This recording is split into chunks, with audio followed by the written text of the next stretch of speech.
Bonjour, j'espère que vous allez bien. Mon nom c'est Gelson et je suis très ravi de vous rencontrer encore une fois, donc pour la deuxième fois sur cette chaîne, afin de parler de la part de Dieu. Aujourd'hui, nous allons parler des fausses doctrines.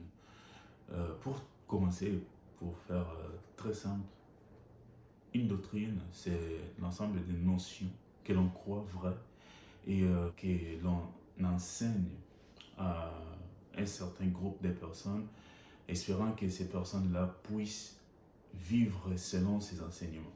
Et plus souvent, une doctrine est reposée sur un élément phare. Dans notre cas, nous les chrétiens, une doctrine est reposée sur Jésus-Christ. Donc Jésus-Christ est la base de la doctrine chrétienne. Donc, les fausses doctrines ne commencent pas aujourd'hui. Dans notre époque, les fausses doctrines remontent depuis l'époque de Jésus, là où nous avons pu voir la relation entre Jésus et des Sadducéens, ainsi que des scribes, des gens qui avaient la loi déjà de Moïse, qui savaient les choses qu'ils devaient faire pour avoir comme une vie de sanctification, pour avoir une bonne relation avec Dieu, mais qui changeaient des choses selon leurs préférences, selon les désirs de leur chair. Nous allons voir dans les évangiles comment est-ce que Jésus est en train de parler avec ces personnes, disant qu'il partait dans les synagogues, pas vraiment pour faire ce qu'ils étaient appelés à faire, mais il partait dans les synagogues plutôt pour faire valoir leur propre personne. Ils partaient dans les synagogues juste pour avoir des premières places, pour impressionner les gens par exemple. Et ce sont des choses que nous voyons souvent dans nos églises aujourd'hui. Nous allons arriver jusque-là, mais avant, je voulais dire que les fausses doctrines, ils sont souvent présents dans des sectes, principalement. Mais cela ne veut pas dire que dans nos églises, tout comme des chrétiens, il n'y en a pas. Mais on retrouve souvent, beaucoup souvent, des fausses doctrines dans des sectes. Là où on parle peut-être des dieux, mais l'élément phare dans ces églises, bien dans ces endroits, ce n'est pas vraiment Dieu lui-même, ce n'est pas Jésus lui-même. On présente des objets comme Dieu, on présente d'autres personnes, par exemple, comme Dieu. Et dans des fausses doctrines, il y a souvent de l'idolâtrie.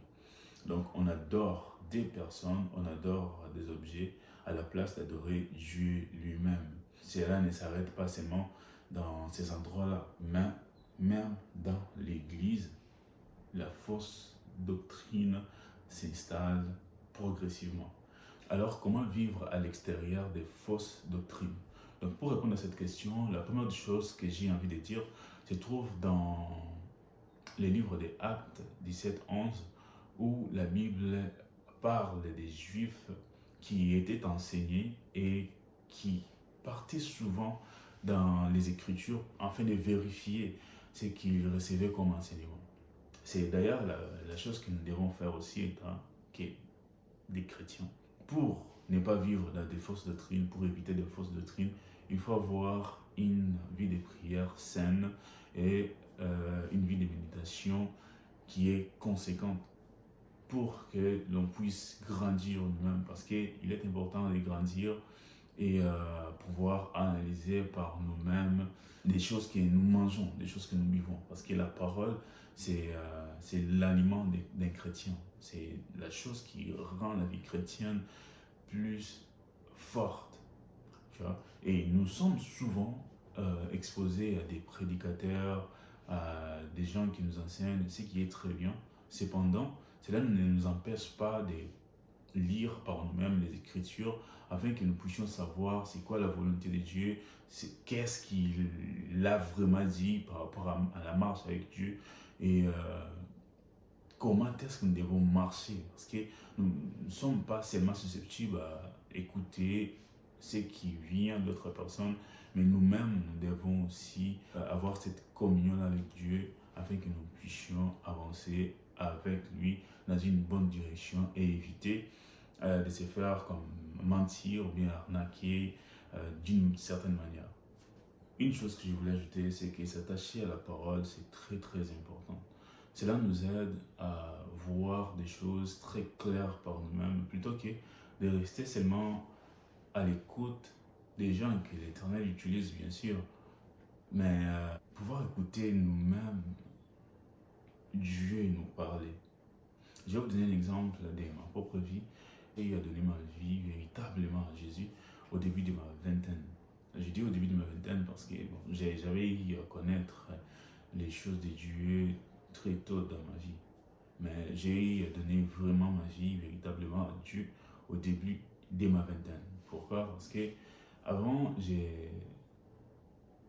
j'ai parti à l'église et tout. Je suis musicien, j'ai parti à l'église et j'ai fait aussi d'autres choses ailleurs. Donc je faisais de la musique mondaine, à part l'effet d'aller à l'église, à part l'effet de servir à l'église. Mais c'était vraiment au début de ma vingtaine que j'avais pris la décision de pouvoir arrêter tout ce que je faisais afin de rester seulement dans la présence de Dieu, de faire seulement des choses qui me reliaient, qui m'attachaient à Dieu. Donc à partir de ce moment-là, j'ai commencé à grandir spirituellement parce que j'avais laissé d'autres choses. Mais sauf qu'après quelques temps, il y a eu des difficultés, il y a eu des choses qui avaient fait en sorte que je puisse refroidir. Et donc, pendant ces temps-là, il m'est arrivé de pouvoir parler avec plusieurs de mes frères, comme il est recommandé dans la Bible. J'ai parlé avec plusieurs afin de pouvoir avoir de la fortification venant d'eux, d'une certaine manière, par des prières, par des conseils et tout. Et cela marchait. Franchement, cela marchait énormément. Mais sauf que plus j'avançais, plus je sentais que j'étais très loin de Dieu. Même si je recevais des conseils, même si il y avait des choses qui allaient plus ou moins bien, mais je me sentais moi-même loin de Dieu. Et ce que je faisais en ce moment-là, c'était prier Dieu à Dieu que voilà, je me sens de plus en plus loin de lui et j'avais peur de me retrouver très très loin de lui au final. Donc, après tout ça, il a mis en moi un fardeau qui a fait en sorte que je puisse lire la Bible. Il m'a ramené à la lecture de la Bible. Et ce qu'il a fait précisément, c'était me faire relire les évangiles. Donc, je parle de Matthieu, je parle de Marc, je parle des Jean, je parle de Luc. Ce sont des livres qui ont suscité dans mon cœur les besoins de les lire. Et j'ai constaté que lorsque j'ai commencé à relire ces évangiles, il y a eu comme quelque chose qui s'est réveillé encore à moi afin que je puisse revivre dans la doctrine chrétienne. Donc, en lisant les évangiles, j'ai pu me reconnecter à la personne de Jésus. Donc, même des questionnements que j'avais en ce moment-là ont eu des réponses instantanément. Et il y a d'autres choses qui étaient vraiment chez nous, permettez-moi les termes, commençaient à être très claires et j'ai commencé à remettre en question certaines choses qui n'étaient pas vraiment importantes à ces temps-là. J'ai commencé à remettre en question d'autres pratiques qui n'étaient pas du tout adéquates. Donc, lorsqu'on est dans une église, c'est très bien de pouvoir écouter les gens qui nous prêchent. Lorsqu'on est dans une église, c'est très bien d'écouter des gens qui sont là devant nous afin que nous puissions être nourris. Mais il est important également de pouvoir avoir une relation saine, particulière avec Dieu. Parce que cela nous aidera à pouvoir grandir et à éviter d'entrer dans des fausses doctrines et voire même de tomber avec des gens qui nous croyons très attachés avec Dieu. Je vous rappelle que la marche avec Dieu, c'est une marche qui est particulière. Bien qu'on est tous ensemble et tout, des fois on se partage et tout ce qui est bien, ce qui est recommandé de la Bible. Mais la marche avec Dieu est une marche individuelle, est une marche très individuelle, est une marche d'une seule personne avec Dieu lui-même. Donc, j'aimerais que vous puissiez être fortifiés par cette parole et que vous puissiez identifier des fausses doctrines par vous-même et que l'Éternel vous fasse grâce de pouvoir voir toutes ces choses avec clarté. Je n'étais qu'un simple instrument, je suis un serviteur inutile, qu'à Jésus soit la gloire, la louange, l'honneur ainsi que la majesté à jamais. Je suis très ravi d'être là avec vous aujourd'hui.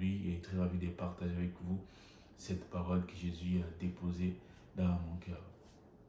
Donc, si vous avez été touché par cette parole ou pas, je vous invite de pouvoir liker la vidéo, de vous abonner afin de ne pas manquer les prochaines vidéos qui arrivent très bientôt d'ailleurs, et le nom de Jésus sera glorifié. Hein? Merci beaucoup et de bonnes choses à vous tous. Je vous aime. C'était Jason. Merci.